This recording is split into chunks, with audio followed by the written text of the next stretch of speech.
G'day and welcome to Oly35mm user-based, quasi-empirical, cheap and cheerful videos on Olympus Zuiko branded 35mm lenses, specifically today the OM series or the OM mount. And I'd like to talk to you about, well, long telephotos. And the reason why I say well is because Olympus actually call this particular fella here a super telephoto and these just telephotos. But if I was to share with you just the super telephoto, you would only get this one. So I've put them all into the same range. Really, it doesn't matter. 4 times what you would expect of a 50mm lens or a nifty 50 compared to 6 times. So we have the 200mm f5, the 200mm f4, the 300mm f4.5, and the others in the telephoto range, 180mm f2 and 180mm f2.8. And in the super telephoto, there is the 350mm f2.8, the 400mm f6.3, the 600mm f8, the 1000mm f11, and the 500mm reflex or mirror lens f8. Now, these are the only 3 that I actually have out of all of those ones that I just said, and probably with the exception of maybe the 180mm f2.8, probably the only ones that I'll ever be able to afford. Although the 400mm f6.3 and the 500mm reflex sit, if you keep an eye out for them, around about the $500 Australian mark. So, you know, depending on what you can justify, that may be in your price range. But outside of that, you're looking at quite a bit of money, especially for the fast 180mm f2 and the 350mm f3.5, and you know those when you see them because they actually have a beigey, whitey, creamy color rather than the black color that we're sort of used to with these, and they're in the thousands, $3,000 to $5,000 depending on the condition Australian. So certainly well out of my price range. However, enough of that. What have we got here today? We have the 200mm f5 and the 200mm f4. There's the f5 is a budget model, and I have done a video on this, or there's a video on my channel of the f5, and that was the budget 200mm or the budget telephoto, if you like. Very, very nice lens. The 200mm f4, also a very, very nice lens. Believe it or not, I actually bought the f4 cheaper than I bought the f5 for. The f5 seems to command quite a reasonable price for what it is. So you may, if you prefer, and you don't mind the extra weight and a little bit of extra length, you may prefer to go for the 200mm f4. However, the difference between the two is you have a 49mm filter here, you have a 55mm filter here. Obviously there's 2/3 of a stop. This is 2/3 of a stop slower than the f4, and of course there's the difference in weight as well. But as far as the actual image quality is concerned, they are actually both much of a muchness. I think the f4 is probably the pick of the two to me, but they're both very, very nice to use, and I enjoy using them a lot. The bonus too with these folks, and if you've seen my short telephoto or my portrait telephoto video, you'll also know that you can use these 2 lenses with the 2XA teleconverter, which keeps the same minimum focusing distance, loses your 2 stops of light, but doubles your effective focal length. So we're looking at 400mm f, what's that make it, about an f7.1 or f8 or something, I'm not too sure with that fella. No, this would be an f8, so this must be a 9 point something or whatever. I suppose the f5 model, I'm not too sure, I've never worked it out. I'm sure somebody out there who's much cleverer than I can easily tell you what 2 stops on f5 is. But this is actually an f8 lens if you use the 2xa teleconverter.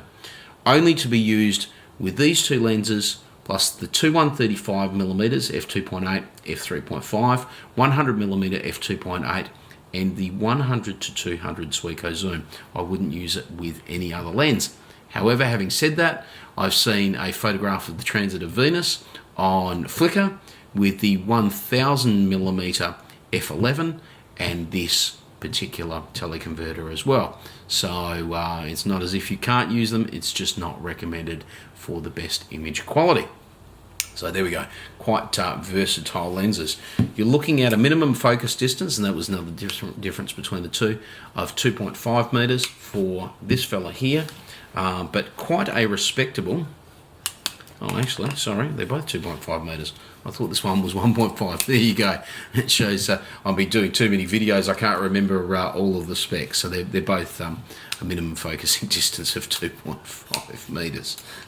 It must be the 135s I'm thinking about. Okay, so that's the 200mm telephoto by Olympus standards. And by the way, both of them have built-in lens hoods, which is very, very handy. I wish the modern Olympus lenses would take heed, or Olympus would take heed with their modern lenses. Now, this fella here, the 300mm f4.5, an absolute ripper. Very large front element, 62mm if I remember correctly. Built-in lens hood. This one's a little bit tight, unfortunately. Minimum focusing distance of 3.5 meters. I don't know if you can see that there, about 3.5 meters. So we're talking definitely a telephoto type lens, quite heavy, reasonably long, although considering what you could have in a 300mm lens, it's actually not too bad. And f4.5, starting to get a little bit dark on SLRs, even the nice bright viewfinders on the OM SLRs. However, with the gain up that you get on micro four thirds, on digital sensors, micro four thirds or otherwise, you will find that it's not a problem at all. Makes a very good long range zoom for any of the sensors, digital sensors, micro four thirds, big ones anyway, micro four thirds, APS-C, and full frame. I personally like this at 300mm on the full frame. I think this is really where this particular lens shines, but if you wanted to, you could have it on the smaller sensors and get even more distance out of it. And like the 2xa on the 200mm, you can also fit the 1.4x. Actually, what is the number on this? I think it's called 1.4xa. 1.4xa. There it is. The designation 1.4xa. You lose a stop of light on this, so this becomes an f6.3 lens. So a 420mm f6.3, if I remember correctly. And you can also use this particular teleconverter on the 250mm f2, the 350mm f2.8, so that's that expensive one, and 400mm f6.3. And I can't remember if I told you about the 250mm f2. I think I may have got that mixed up before with the 180mm f2, which is actually black. It's the 250mm f2, which is actually the one which is the whitey creamy colour. So I apologise. I'll make a correction back with some text on there, so sorry about that. So there's also a 250mm f2 as well as 180mm f2. So you can use this and you can get yourself effectively pretty much the same lens as you get with the 400mm f6.3. So really, between the two of them, that does the work of two super telephoto lenses. Beautiful lens. Love this one a lot. Like both of the 200mm as well, a lot. Unfortunately, I haven't tried the 180mm or any of the larger super telephotos. And like I said, those fast ones, I think I will never ever see unless I see them in a museum somewhere along the line. So we're starting to get a little bit specialized here. If you were to do maybe a bit of sports shooting, or you're talking about a bit of wildlife shooting, you're starting to get into the super telephotos. The 200mm are more general purpose telephotos, but with the 2x or the 2XA teleconverter, then you are looking at being able to make them much more versatile than that in their own super telephotos, albeit not all that fast. And of course, the 1.4 XA is a perfect companion for the 300mm as well. So that's your lot for today. Thank you very much for listening. Thank you very much for watching. We'll see you next time.